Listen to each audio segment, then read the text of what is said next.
అందరికీ అస్సలాము అలైకుం, నమస్కారం. గత కొద్ది రోజుల నుంచి అనంతపురం అర్బన్ ఎమ్మెల్యే పైన ఆయన చేసే అభివృద్ధి ఓర్చలేక కొంతమంది వైసీపీ వాళ్ళతో కుమ్మక్కై అదే పనగా పదే పదే ఆయన పైన, ఆయన ఊర్లో కూడా లేరు, ఆయన పైన అనేక నిందలు మోపుతున్నారు. చాలామంది టెండర్ల గురించి కాల్ బ్యాక్ చేసినారు,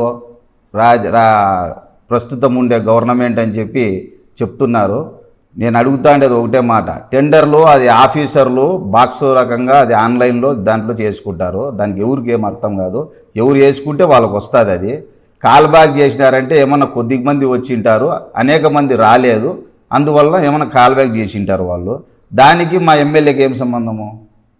అధికార పార్టీ వాళ్ళంటే ఎవరిని మీరు విమర్శిస్తారని నాకు అర్థం కాలేదు. అదే టెండర్కి ఒక 10 మందో 8 మందో ప్రజెంట్ చేస్తే దాన్ని వాళ్ళు అవునులే ఇది సరిగ్గా జరిగిందని ఆ టెండర్ని ఇది చేస్తారు. 2-3 వస్తే వాళ్ళు ఒప్పుకోరు దానికి. అదే కాకుండా ఎవరో నిన్న జరిగిండే ఇన్సిడెంటు, పత్రికా విలేకరి ఆయన బండి ఏదో ధ్వంసమైందని అధికార పార్టీ వాళ్ళే చేసినారంటున్నారు. దయచేసి బ్రదర్, నేను ఒక మాట చెప్తాను, నేను జనరల్ సెక్రటరీగా ఆ వీడియోలో వాళ్ళు కనబడే వ్యక్తి మా పార్టీకి సంబంధమే లేదు. ఒకవేళ వాళ్ళు అక్కడో ఇక్కడో ఏడో మూలలో ఏమన్నా పార్టీకి చేసినారంటే మీరు చెప్తే వాళ్ళకి మేము వెరిఫై చేస్తున్నాం, వాళ్ళని స్వయంగా మేమే పట్టుకొని వచ్చి మీ స్టేషన్కి, పోలీస్ స్టేషన్కి అప్పచెప్తాం, మీరు రాండి, ఇద్దరు కలిసి అప్పచెప్తాం. అంతేగాని ఏది ఎక్కడ ఈ ఊర్లో అనంతపురంలో ఏం జరిగినా అధికార పార్టీ వాళ్ళే చేసినారనడం ఇది ఎంత మాత్రం సబబని నేను విలేకరుల ద్వారా మిమ్మల్ని అడుగుతున్నాను. ఏదో అభివృద్ధి ధ్యేయంగా ప్రజలకు ఒక నాయకుడికి, అదే మా దగ్గుబాటి ప్రసాద్ అన్నకి, వాళ్ళిద్దరికీ సంబంధాలు ఉంటాయి. ఎందుకంటే వాళ్ళు ఏమన్నా అవసరాలు ఉంటే, వాళ్ళు ఇబ్బందులు పడితే ఆయన తక్షణమే స్పందించి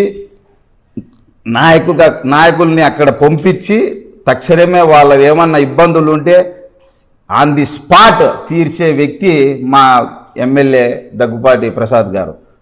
అలాంటి వ్యక్తి పైన పదే పదే ఏదో బ్లాక్మెయిల్ చేయడానికి, ఆయన చాలా మంచి వ్యక్తి, సౌమ్యుడు, స్నేహశీలి, అది మీరు ఆసరాగా తీసుకొని ఇబ్బందులు పెట్టే కార్యక్రమం చేస్తే ఏం మాత్రం ఉపేక్షించము. మేము తెలుగుదేశం నాయకులుగా మేము చెప్తున్నాం.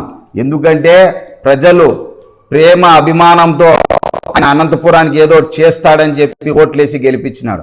అలాంటి వ్యక్తిని మీరు చాలా ఇబ్బంది పెడుతున్నారు. అందరికీ చెప్తున్నా, ఇప్పుడు వరకు ఒక లెక్క, ఇప్పుడు నుంచి ఒక లెక్క, ఎవరైనా కానీ ఆయన పైన అసభ్యకరమైన మాటలు చెప్పేది, లేనిపోని అసత్యాలు మాట్లాడి వాళ్ళపైన ఆరోపణలు చేసేది మానుకోండి చెప్తున్నా. ఫైనల్, ఇది వార్నింగ్ అనుకోండి, ఏమన్నా అనుకోండి, మరి ఇంకా ఆయన చెప్పినా కానీ మేము ఉపేక్షించేది లేదు. ఇది గుర్తుపెట్టుకొని నడవడిక చేసుకోండి. అస్సలాము అలైకుం.